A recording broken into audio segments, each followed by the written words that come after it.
A snowy start yet again this morning, and it's creating some slick and slippery conditions. I'm Alexa Green. Coming up, we're going to have a look at those roadways before you head out the door. All right, Alexa, and boy, that's a live look out there on the interstates. Snow beginning to fill back in on the radar. Could see an additional inch on the way throughout the next couple of hours. We'll have much more on that with live guarding radar and a look ahead to that weekend forecast coming up. We're expecting to hear from state police this morning as they respond to crashes and slide-offs. What we need to know in our team coverage. Fox 59 Morning News at 9 starts right now. From Indiana's #1 news source, this is Fox 59 Morning News. It was a white knuckle kind of morning for many of you. Snow causing problems on the interstates as it falls as people drive.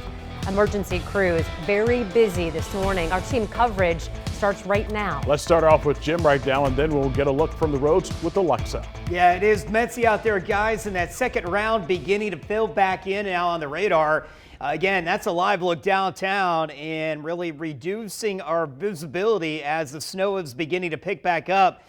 So snow falling, we've already had about 2 inches of snow, could add another inch on, it looks like, on through the middle part of the morning and late morning hours. It's slick and messy out there in a lot of locations, and a lot of schools have just decided to close up altogether for today after trying to do a 2-hour delay. That is the latest now on live guarding radar. We're beginning to see more of that blue, which means a higher kind of intensification of the snow. So more pockets of moderate snow now beginning to fill back in, and that will impact the interstates and impact downtown Indianapolis as well, as all this will slowly move to the east throughout the afternoon and will begin to dry out later on tonight and into early tomorrow morning. We're at 18. If you are going to be traveling today, allow extra time at least on through the remainder of the morning. 8, our current wind chill, and a high today that struggles.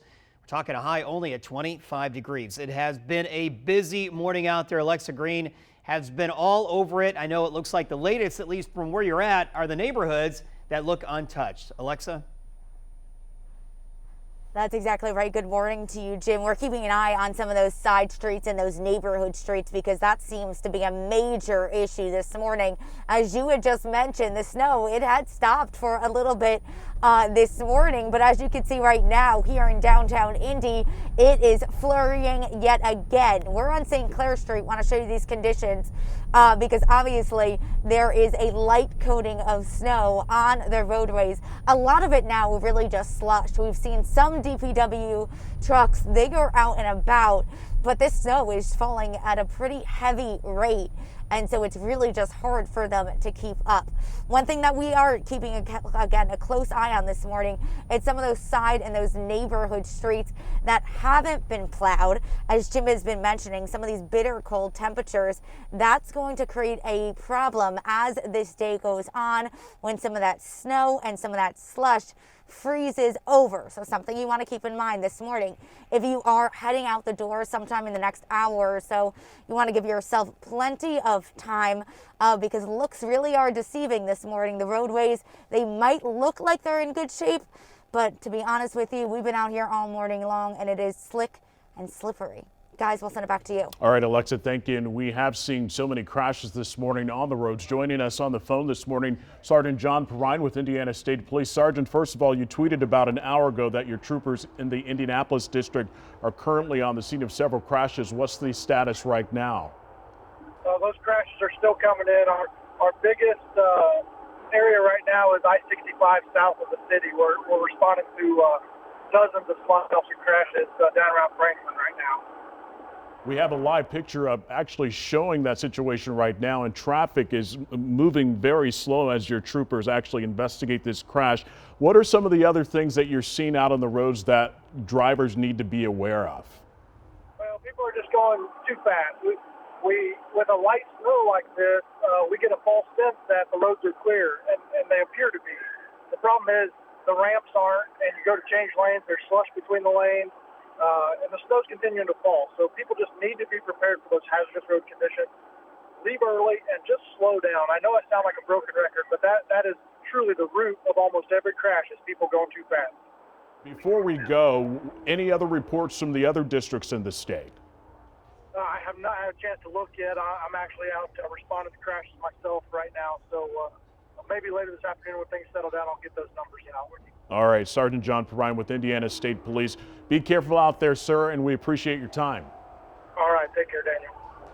Let's talk about schools. Yeah, IPS saying the weather is forcing them to cancel in-person learning today. They had to make that call kind of late for them. So today is a remote learning day. They posted that message this morning on Twitter just before 6. Many schools in central Indiana on delay or closed. You can check fox59.com for a full list or look at the bottom of your screen. A precautionary boil water order is in effect for customers in Whitestown this hour because of a broken water main. You should boil your water for 5 minutes before using it for things like drinking, as well as food preparation. The advisory is expected to be lifted Friday morning.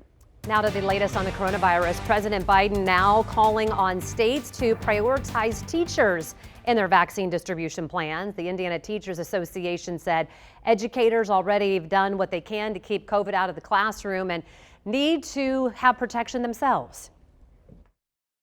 If there's any thought to bringing students back more frequently, in order to do that, we've got to get our educators vaccinated.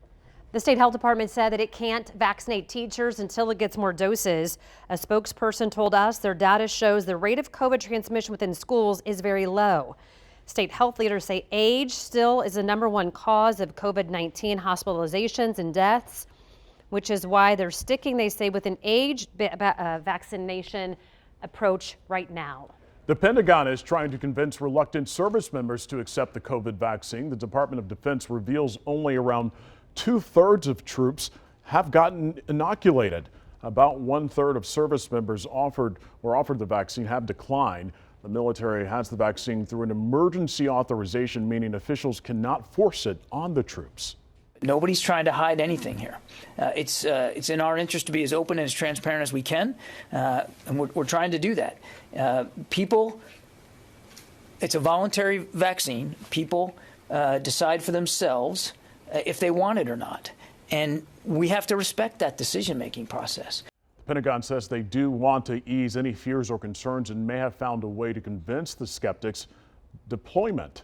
Almost 90% of Navy sailors heading out to sea last week chose to get the vaccine. And the latest on vaccinations again in the state of Indiana, more than 350,000 Hoosiers now fully vaccinated against the virus. More than 800,000 have at least gotten their first dose. Indiana has yet to confirm when the next group of Hoosiers will be able to get the vaccine. Out of those eligible right now, 60% have scheduled to get the vaccine or already received that first dose. Leaders again hoping to have enough doses to open up other age groups sometime next week. Once it opens up to those 50 and over, it'll take a large influx of vaccines in. More than 858,000 Hoosiers are in their 50s. As the state works to expand, they are cracking down on verification. You will need to show proof that you work or live in Indiana to get a vaccine. And I'm starting to hear more and more, Daniel, from those who have, let's say, muscular dystrophy. Right. Those who have cancer. Yeah. And those are telling me, and doctors are reaching out to me saying, can you guys do a story on that group? Because, you know, if you're talking about teachers, I would hope you would start talking Including about them. us. Absolutely. Diabetics. My mom is a diabetic. Yeah, your sister. There are a lot of folks out there yeah. who just want the vaccine. Yeah. It is 9 minutes past the hour right now. It's still ahead. We continue our coverage on that rare winter storm causing a lot of problems in Texas. Affecting a lot of people, including your sister. Millions without power. Many having to rely on their cars for heat.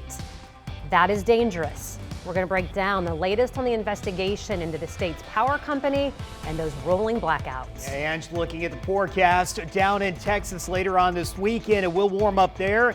Eventually that air gets here, it looks like, by midweek of next week. But right now, it's all about light snow falling. Again, the radar beginning to fill back in. We could see an additional inch up until about lunchtime today here in downtown. We're tracking the latest on live guarding radar coming up.